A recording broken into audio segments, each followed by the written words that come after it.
என் இனிய தமிழ் சொந்தங்களுக்கு வணக்கம். வெல்கம் டு தமிழினி சமையல் சேனல்.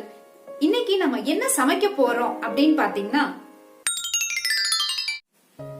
தமிழ் நண்பர்களுக்கு வணக்கம். நான் உங்கள் சுமதி ரவிச்சந்திரன். எல்லாரும் எப்படி இருக்கீங்க? நாம ரொம்ப காலமா நிறைய சுவையான ரெசிபிஸ் வீடியோவா போஸ்ட் பண்ணிக்கிட்டே வர்றங்க. நிறைய பேர் எங்களுக்கு தொடர்ச்சியா ஆதரவும் கொடுக்கறீங்க, வீடியோவை தொடர்ச்சியாவும் பாக்குறீங்க, வீட்டுல செஞ்சு பார்த்துட்டு அது எப்படி இருக்குதுன்னு கூட எங்களுக்கு ஃபீட்பேக் கொடுக்கறீங்க. ரொம்ப ரொம்ப சந்தோஷமா இருக்குதுங்க. கொடுக்கக்கூடிய ஆதரவுக்கு ரொம்ப ரொம்ப நன்றிங்க. நாங்க இன்னும் மேலும் மேலும் சிறப்பா உடல் நலத்துக்கு நன்மை தரக்கூடிய நிறைய ரெசிபிஸ் தமிழினி சமையல் சேனல்ல தொடர்ச்சியா வரப்போகுதுங்க. என்னுடைய தங்கை இந்த வீடியோல பாத்தீங்கன்னா முருங்கை இலையை பயன்படுத்தி நம்ம இட்லி, தோசை, சாதம் எல்லாத்துக்கும் பயன்படுத்தக்கூடிய ஒரு சூப்பரான முருங்கை இலை பொடி ரெசிபிய எப்படி செய்யறது அப்படிங்கறது கட்டாயம் உங்களுக்கு ரொம்ப பிடிக்கிற மாதிரி புரியற மாதிரி செஞ்சு காமிக்க போறாங்க. இந்த முருங்கை இலையில பாத்தீங்கன்னா உடல் நலத்துக்கு தேவையான இரும்பு சத்து அதிகமா இருக்குதுங்க. நம்ம முருங்கை இலைய பொரியலா சாப்பிடலாம், சூப்பு வச்சு சாப்பிடலாம், பருப்பு கூட சேர்த்தி பருப்பு கீரை கூட்டா நீங்க சேர்த்திக்கலாம். இப்படி நாம இப்ப செய்யக்கூடிய இந்த பொடி மாதிரியும் செஞ்சு வச்சுக்கிட்டா எமர்ஜென்சியான சுச்சுவேஷன்ல உங்களால எந்த சைட் டிஷ்ஷோ இட்லிக்கோ தோசைக்கோ சாதத்துக்கோ செய்யலனா கூட இந்த இப்ப செய்யக்கூடிய அந்த முருங்கை இலை பொடிய நீங்க சாதத்திலயோ இட்லிலயோ பிசைஞ்சு அது கூட சுத்தமான நல்லெண்ணெயோ இல்ல சுத்தமான நெய்யோ சேர்த்து சாப்பிட்டீங்கன்னா உங்களுக்கு உடம்புக்கும் ரொம்ப ரொம்ப நல்லதுங்க. அதே நேரத்துல சுவையும் நல்லா இருக்கும். நிறைய அயன் கண்டென்ட் நம்மளுடைய உடம்புக்கும் கிடைக்குங்க. இந்த முருங்கை இலை பொடியையும் வீட்டுல நீங்க மறக்காம செஞ்சு பாருங்க. செஞ்சு பார்த்துட்டு உங்களுடைய எக்ஸலண்டான ஃபீட்பேக்க எனக்கு கமெண்ட் செக்ஷன்ல போஸ்ட் பண்ணுங்க. நம்ம சேனலை நீங்க இதுவரைக்கும் சப்ஸ்கிரைப் பண்ணல இல்ல முதல் முறையா நம்ம சேனலை நீங்க பாக்குறீங்கன்னா தவறாம சப்ஸ்கிரைப் பண்ணி பெல் ஐக்கான பிரஸ் பண்ணி ஆல்ங்கிற ஆப்ஷனையும் கிளிக் பண்ணி வைங்க. நீங்க கொடுக்கக்கூடிய அன்பும் ஆதரவும் எங்களை மேல மேல வளர்த்துங்க. வாங்க அந்த பொடிய எப்படி செய்யறதுன்னு பார்க்கலாங்க.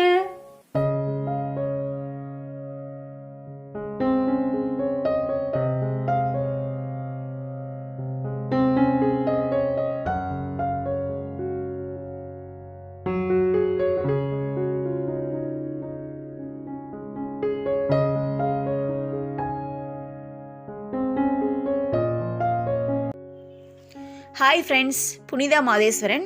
இன்னைக்கு முருங்கை இலைகளை கொண்டு நம்ம பருப்பு பொடி ப்ரிப்பேர் பண்ண போகிறோங்க. நம்மளுக்கு ஃப்ரெஷ்ஷாக முருங்கை இலைகள் கிடைச்சதுன்னா பறித்து வச்சுக்கோங்க. கடையில் வாங்குறதுனால வாங்குங்க.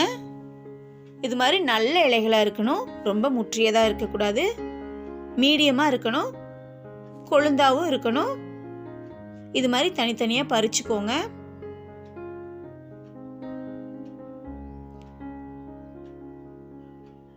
பழுப்பு இலைகள் இல்லாம பறிச்சுக்கணும்.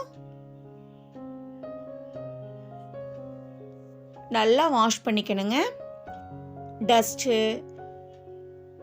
சின்ன சின்ன பூச்சி எல்லாம் இருக்கும். 2 டைம் வாஷ் பண்ணிக்கோங்க.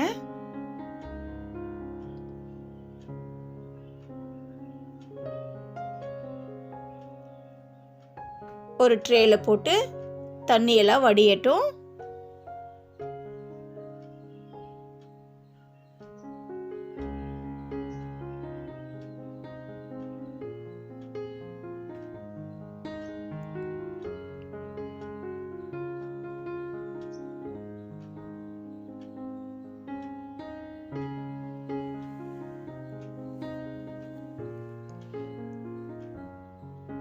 நீட்டாக க்ளீனாக எடுத்து வச்சுருக்குறேங்க. தண்ணி வடிஞ்சிருச்சு. நெக்ஸ்ட்டு நம்ம ஒரு கிளாத்தில் இந்த இலைகளை தூவி விடணும். இந்த இலைகளில் இருக்கிற வாட்டரை இந்த கிளாத் அப்சர்வ் பண்ணிக்கும். நிழலில் உணர்த்தணுங்க. ஒரு 2 டேஸில் இந்த லீஃப் நல்லா ட்ரை ஆயிரும்.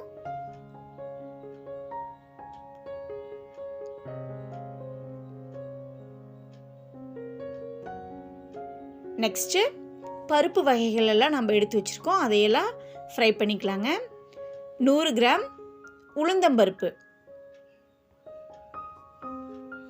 முருங்கை இலை பருப்பு பொடி ப்ரிப்பேர் பண்ணுறேங்க. இதை நம்ம சுடு சாதத்துக்கும் பிசைஞ்சு சாப்பிட்டுக்கலாம், இட்லி தோசைக்கும் யூஸ் பண்ணிக்கலாம். சாம்பார், பருப்பு குழம்பு இதெல்லாம் வச்சோம்னா 1 ஸ்பூன் நம்ம ஆட் பண்ணிக்கலாம். நம்மளுக்கு டெய்லியும் முருங்கை இலைகள் கிடைக்காது, இப்படி செஞ்சு வச்சிட்டோம்னா நம்ம டெய்லியும் யூஸ் பண்ணிக்கலாம். இப்போ கடலைப்பருப்பு 100 கிராம் வறுத்துட்ருக்குறேங்க.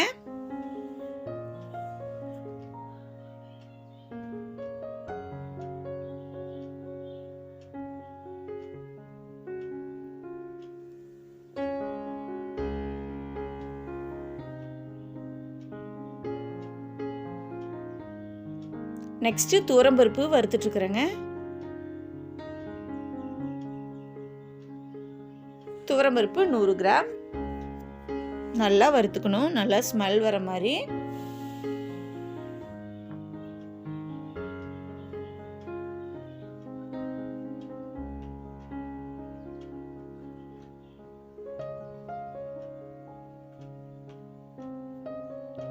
நெக்ஸ்ட்டு 2 ஸ்பூன் சீரகம், 1 ஸ்பூன் கருமிளகு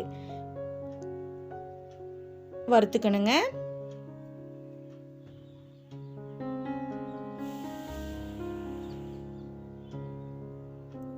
இதெல்லாம் ஒரு பிளேட்டில் கொட்டி நல்லா ஆறட்டுன்னு விட்டுறணும். 1 ஸ்பூன் வெந்தயம், இதையும் வறுத்துக்கணும்.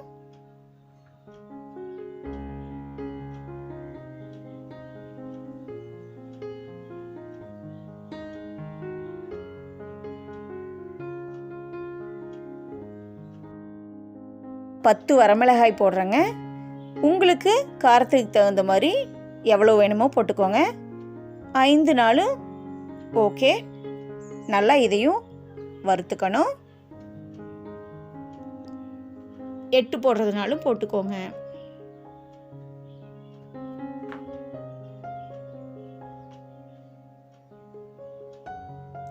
நெக்ஸ்ட்டு ஒரு கைப்பிடி அளவு காய்ந்த கருவேப்பிலை இலைகள்.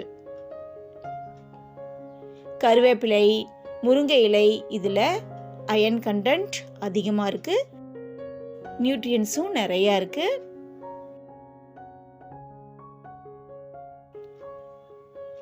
முருங்கை இலைகளையும் நம்ம இப்போ வறுக்க போகிறோம்.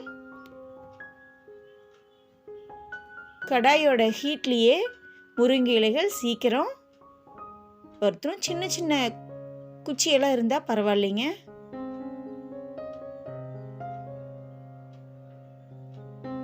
லோ ஃப்ளேமில் வச்சு இலைகளை வறுக்கணும்.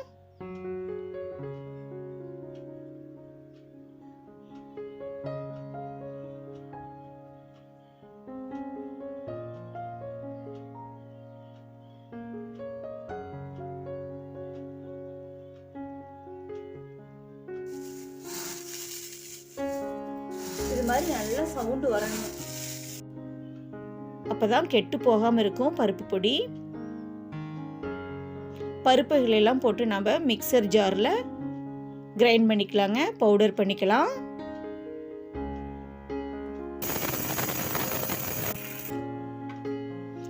மிளகாயும் ஆட் பண்ணிக்கலாம். கூடவே நீங்க கொஞ்சம் உப்பும் ஆட் பண்ணிக்கோங்க.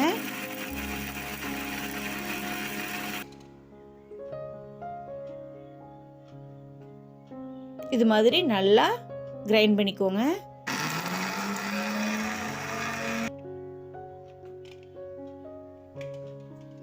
நல்லா பவுடர் பண்ணிக்கோங்க. இதையே சலிக்க வேண்டியதில்லை, நம்ம பருப்பு பொடியாகவும் யூஸ் பண்ணிக்கலாம். நெக்ஸ்ட்டு முருங்கை இலைகளை ஆட் பண்ணுறேங்க.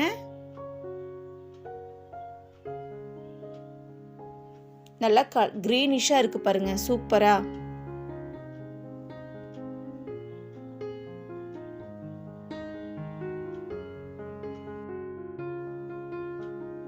பருப்பு பொடியும் கூடவே ஆட் பண்றேங்க.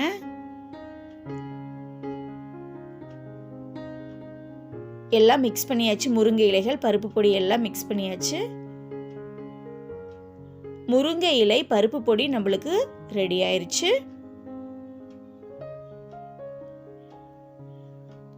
ஒரு பிளேட்ல கொட்டி கொஞ்ச நேரம் ஆற விட்டு கண்டெய்னர்ல பேக் பண்ணிக்கோங்க.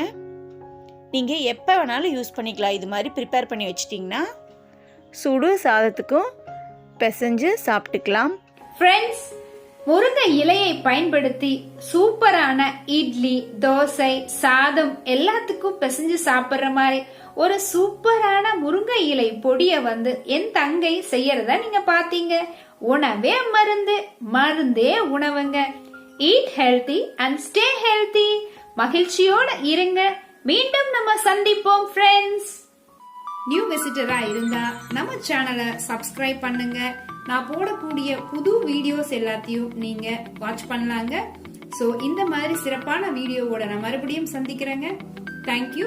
See you again.